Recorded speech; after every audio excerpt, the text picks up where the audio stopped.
चलिए अब स्टार्ट करते हैं अकबर के रूल को। तो अकबर के पहले तक हमने पढ़ा था, इसके जो पहले रूलर थे वो थे हुमायूं, और हुमायूं के बाद अकबर आए, और फिर अकबर के बाद जो रूलर आएंगे वो होंगे जहांगीर। तो इस पैटर्न को आपको याद रखना है, ठीक है। तो चलिए अकबर के एक बार अर्ली लाइफ को थोड़ा देख लेते हैं। तो हमने देखा था 1555 एडी में हुमायूं ने सूरी डायनेस्टी से यानी अफगान रूल से तख्त वापस लेकर मुगल रूल में लाया था, लेकिन 1556 में ही उनकी मौत हो गई थी। तो 1556 में एक अर्ली एज में यानी सिर्फ 14 साल की एज में अकबर को तख्त संभालना पड़ा था। तो इसलिए 1556 से 1560 एडी यानी 4 साल तक बैराम खान के अंदर उन्होंने रूल किया। तो बैराम खान एक तरह से कह सकते हैं वफादार थे मुगल डायनेस्टी के। तो अकबर रूलर थे, लेकिन बैराम खान उनके तरफ से जो भी लड़ाइयाँ लड़ते थे या फिर डिसीजन लेते थे। तो 1560 में अकबर ने 18 साल के हुए और उन्होंने तख्त संभाला, लेकिन फिर भी 1560 से 1562 तक यानी 2 साल तक महामंगा एक थी। तो उनके एक तरह से इन्फ्लुएंस में वो काम करते थे, तो उनको कठपुतली की तरह नचाया जाता था अकबर को। तो इसलिए इस 2 साल के रूल को पेटीकोट रूल भी कहा जाता है। लेकिन फिर 1562 में अकबर ने इससे अपने आप को अलग कर लिया और महामंगा के जो भी जाल है उन्हें पकड़ लिया था। तो इसलिए वहां से हम कह सकते हैं 1562 से वो इंडिपेंडेंट रूलर बने थे, ठीक है। तो अब एसएससी के पर्सपेक्टिव से कुछ पॉइंट्स देख लेते हैं जो अकबर से काफ़ी आते हैं। तो सबसे पहले जो इंपॉर्टेंट बैटल्स उन्होंने लड़े हैं वो देखते हैं। तो रूलर बनते ही यानी 1556 एडी में ही उनको पहला बैटल लड़ना पड़ा, और उस बैटल को लीड किया था बैराम खान ने, लेकिन रूलर उस समय अकबर ही थे। तो वो था battle of Panipat, second battle of Panipat, ठीक है। तो ये बैटल में जो 2 लड़ाई हुए थे उसमें कौन कौन थे, एक थे अकबर, दूसरे साइड थे हेमू, ठीक है। तो अकबर की तरफ से लड़ाई लड़ा था, जो लीड किया था वो थे बैराम खान ने, ठीक है। और बैराम खान ने हराया था हेमू को। हेमू कौन थे पहले ये देख लेते हैं। तो हेमू थे जनरल थे मोहम्मद आदिल शाह के। तो मोहम्मद आदिल शाह के बारे में हमने पिछले चैप्टर में ही पढ़ा था कि वो कौन थे। मोहम्मद आदिल शाह जो है लास्ट रूलर कह सकते हैं जो थे, वो अफगान रूल के लास्ट रूलर थे मोहम्मद आदिल शाह सूरी डायनेस्टी के, ठीक है। तो वो दिल्ली से तो चले गए थे 1555 एडी में ही, लेकिन वो पूरी तरह से हारे नहीं थे। तो 1556 एडी में उनको पूरी तरह से हराया बैराम खान ने, ठीक है, for second battle of Panipat में। नेक्स्ट बैटल हम देखते हैं बैटल ऑफ हल्दी घाटी। तो बैटल ऑफ हल्दी घाटी में अकबर ने डिफीट किया था महाराणा प्रताप जो कि राजपूत रूलर थे उनको, ठीक है। तो ये भी आपको याद रखना है। तो ये 2 बैटल्स आपको बहुत ही इंपॉर्टेंट याद रखने हैं, दोनों का टाइम भी आपको याद रखना है। तो बैटल ऑफ पानीपत हुआ था 1556 यानी तुरंत उनके रूलर बनते ही, और बैटल ऑफ हल्दी घाटी हुआ था 1576 यानी ठीक 20 साल बाद, ठीक है। तो इतने दिन में आपको कितने सारे बैटल्स याद करने होंगे मुगल से। 1526 में अगर हम देखें तो था फर्स्ट बैटल ऑफ पानीपत, फिर 1528 में हुआ था एक बैटल, लेकिन वो आपको याद नहीं रखना है। फिर 1539 में बैटल ऑफ चौजा, फिर 1556 में सेकंड बैटल ऑफ पानीपत, और 1576 में बैटल ऑफ हल्दी घाटी। चलिए तो इन बैटल्स के बाद आगे बढ़ते हैं। तो उन्होंने फतेहपुर सिकरी नाम की जो सिटी है वो अकबर ने ही बनाया था, और फिर अपने कोर्ट को वहाँ शिफ्ट किया था, ठीक है। तो ऐसा क्यों हुआ था, इसके पीछे हम कारण जानते हैं। तो अकबर, ये एक पर्सनल कारण से हुआ था। तो अकबर की संतान नहीं हो रही थी, तो वो काफ़ी टेंशन में से आ गए थे, ठीक है। तो लेकिन फिर जो ये सलीम चिश्ती जो थे उनके आशीर्वाद से फिर उनको एक बेटा हुआ जो कि थे जहांगीर, ठीक है। तो उनके ऑनर में इन्होंने फतेहपुर सिकरी बनाया और अपना कोर्ट को फतेहपुर शिफ्ट किया, फतेहपुर सिकरी, ठीक है। तो ये आपको याद रखना है सलीम चिश्ती के बारे में, ठीक है। तो अब एक और अब क्वेश्चन अब पे आ जाते हैं कि हु फाउंडेड द रिलीजन दीन इलाही, ठीक है। तो एक नया रिलीजन इन्होंने बनाया दीन इलाही। तो हम देख सकते हैं एक थोड़ा लिबरल माइंडेड ये थे और चाहते थे कि सब रिलीजन का अच्छा चुन के हम एक नया रिलीजन बनाए। तो वो एक रिलीजन बनाया था दीन इलाही इन्होंने, ठीक है। और फिर जजिया जो टैक्स था जो हमने देखा था फिरोज शाह तुगलक ने लागू किया था, जो कि रिलीजियस टैक्स था, उसे भी अबॉलिश किया था अकबर ने, ठीक है। तो अब इनके थोड़े कोर्ट में आते हैं। तो कोर्ट में इनके 9 जेवल थे जिन्हें नवरत्न कहा जाता था। तो 9 लोग बहुत ही इंपॉर्टेंट फेमस अलग अलग फील्ड से थे, तो उनके बारे में थोड़ा जान जाते हैं। तो सबसे पहले अबुल फजल। तो अबुल फजल ने अकबरनामा लिखा है, बहुत इंपॉर्टेंट बुक जो कि बायोग्राफी थी अकबर की। दूसरे जो थे फैजी। तो फैजी एक कवि थे, इन्हें राज कवि भी कहा जाता था, ठीक है। तो इन्होंने एक बहुत ही इंपॉर्टेंट बुक लीलावती लिखी है। तो कभी कभी पूछ सकते हैं लीलावती बुक किसने लिखी, तो वो फैजी थे, ठीक है। और फैजी को ही राज कवि भी कहते थे। तो ये तो 2 हो गए अबुल फजल और फैजी। इनके बाद हम आगे बढ़ते हैं। तो थर्ड जो बहुत ही इंपॉर्टेंट जेवल नवरत्न में से एक थे वो थे बीरबल।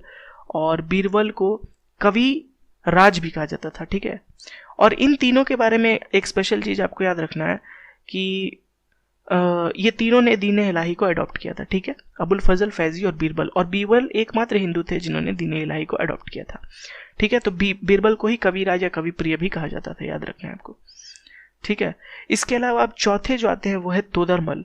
तो तोदरमल कौन थे? तोदरमल रेवेन्यू सिस्टम के एक तरह से कह सकते हैं जिम्मेदारी इनके ऊपर थी रेवेन्यू सिस्टम की। तो इन्होंने एक नया बंदोबस्त या फिर जब्ती सिस्टम लाया था, ठीक है।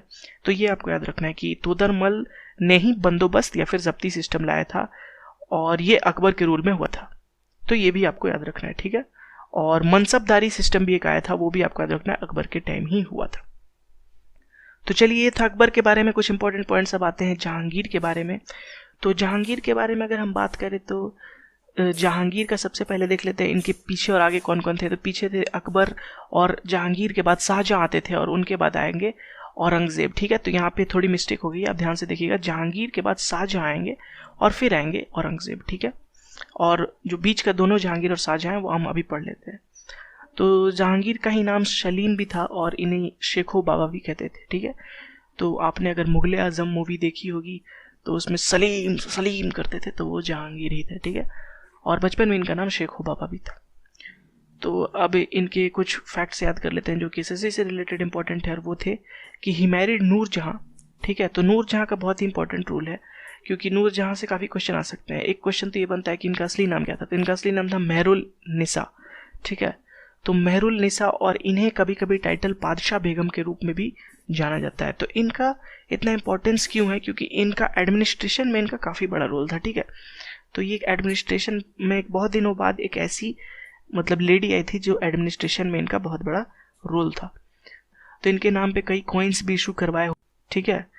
तो ये आपको याद रखना, इनका रियल नेम मेहरुल निसा, और इनका जो एक टाइटल मिला था पादशाह बेगम का, ठीक है। तो ये हो गया इनकी वाइफ के बारे में। अब इन्होंने भी अपनी ऑटोबायोग्राफी लिखी है, ठीक है। तो दो रूलर हो गए जिन्होंने ऑटोबायोग्राफी लिखी है, एक हो गए बाबर जिन्होंने तुजुकी बाबरी लिखी थी, और एक जहांगीर जिन्होंने तुजुकी जहांगीरी लिखी है, ठीक है। दो ऑटोबायोग्राफी। तो जहांगीर के बारे में आपको, हाँ, एक और फैक्ट आपको याद रखना है जहांगीर के बारे में, कि जो ये क्वेश्चन बहुत ही इंपॉर्टेंट है, ठीक है। 3 4 5 बार आ चुका है और ज़रूर है कि नेक्स्ट बार भी आएगा, ठीक है। तो 2 इंग्लिश पीपल आए थे, ठीक है। एक थे कैप्टन विलियम हॉकिंस, ठीक है, और ये ईस्ट इंडिया कंपनी के थे, और दूसरे थे कैप्टन सर थॉमसन रो, ठीक है।